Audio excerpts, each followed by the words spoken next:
Coming to you live is the Auto Hub Show, changing automotive one show at a time with Ian and Jeff. And here we go.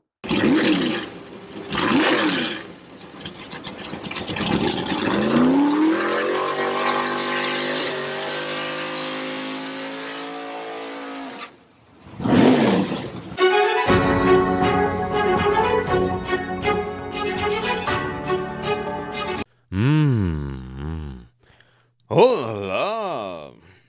What?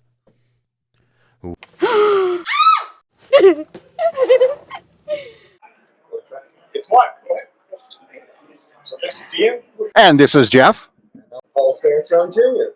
Thank you and welcome. And we're here at Driving Sales Las Vegas, Nevada 2022. Maybe you can give us a sense of what you have so far.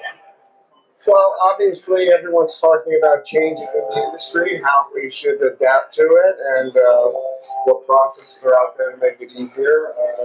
Some of it, to be honest with you, makes your eyes roll back in your head. Some of it's obviously very insightful. So you got to sort of pick what you connect with. So you told me some algorithms and like a lot of change now to answer everything. Not the answer. I still think we're shaking hands, meeting people, and engaging, but in a different fashion.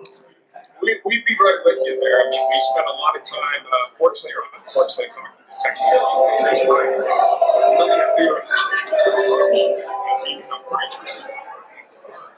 Sometimes we just get to leads to algorithms, right, Jeff? Oh, yes. My favorite word. Technology changing. Well, you know something, again, we talk about themes, and this recurrent theme about we're going to drive quality leads, we're going to create more customer interaction, we're going to do online this and that, and it's the same stuff that I heard, in my opinion, in the late 90s, because that was the great new thing. I have a little bit different slant on things. I do think that this is the cusp of change, but I believe it has to be manufacturer driven. Everyone in this conference is talking about how consumers want to engage with dealers, the satisfaction with the experience, whether it's good, bad, or different. Dealers feel we're being more transactional and more upfront than we've ever been, transparent than we've ever been in the past. Consumers still don't like the process. You know why? To negotiate the price. When do you have a process that is a negotiation process that is tasteful? I'm trying to sell at the highest price I can, trying to find the lowest price I can. I can do it with a smile, I can do it with a professional, but the bottom line is I'm still negotiating a price. Yeah. Manufacturers with the current inventory levels absolutely have the opportunity to really, if Toyota, Nissan, whoever said I want to be a one-price business model, do it. Customers will be happy, and now is the time that you could actually pull it off and not affect sales. Yeah. Actually, it would be a big win for a manufacturer. Well, I can tell you, we're from Vancouver, Canada. And in Canada, in the early 2000s, Toyota went one price. They called it Access Toyota. It was brilliant. The dealers could not discount. They could not negotiate in any way, shape, or form. They could not add value to the cars. They couldn't even do free floor mats.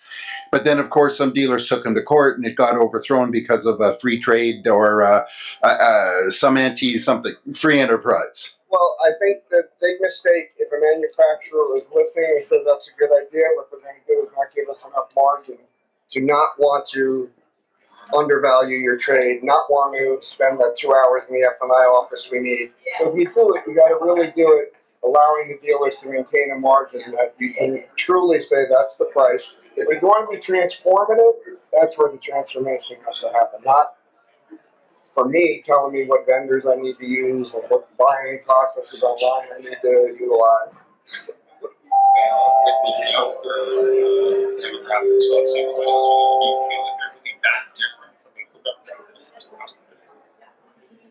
I honestly don't.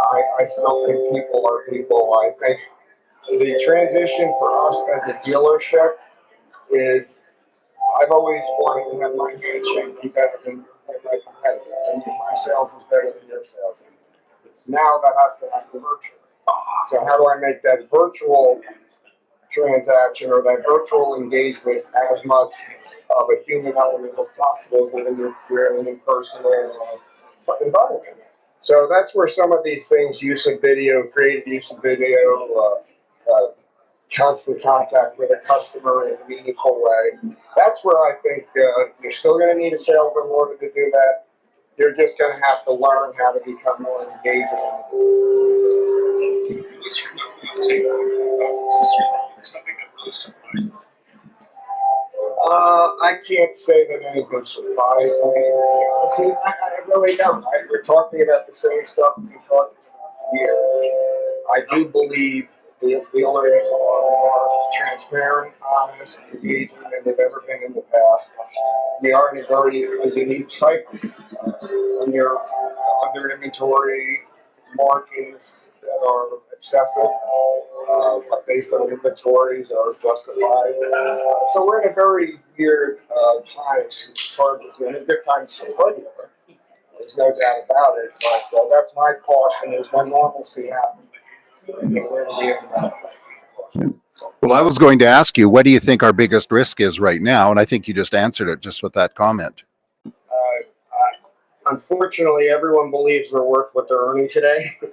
And that is my psychological cross to bear to make everyone understand we're going to have to work twice as hard to earn 75% of what we were before. So what you're telling me is a $5,000 average gross on RVRs or Outlander Sports is not normal? With the art, by the way. And if it was only 5, front and back, I mean, yeah, it's coming down to 5. Yeah. Yeah, that side of it is supply and demand. I did have a debate with a guy that had a Kia dealership, so Telluride above market price. And the guy was emphatic that he wasn't going to pay above market price. And I said, look, I'll make you a deal. You pay MSRP for my car, I'll give you your residual for your lease, and we'll call it a day. Yeah. Oh, that's not fair. My car's worth $8,000 more than the residual. And so's mine. Okay. I mean, you just answered the question. We did end up getting together, but it took that psychological conversation or the reality conversation. Supply and demand is affecting. Well, but you know what? It just boils down to sales. This is what we've always done. It's just in a different way. Perfect. Absolutely. Awesome. Go ahead. No, please. Yeah.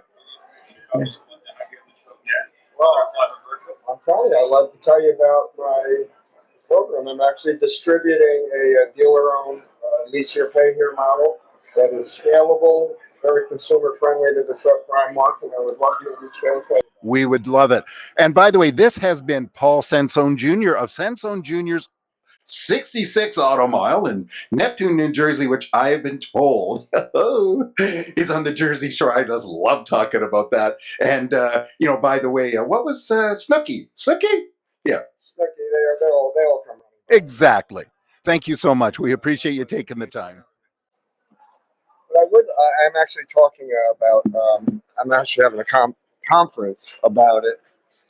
Thanks for joining us. It was a great show, and follow us anywhere you would like on your favorite podcast, on Facebook, on LinkedIn, and of course on our YouTube, or subscribe to our own channel.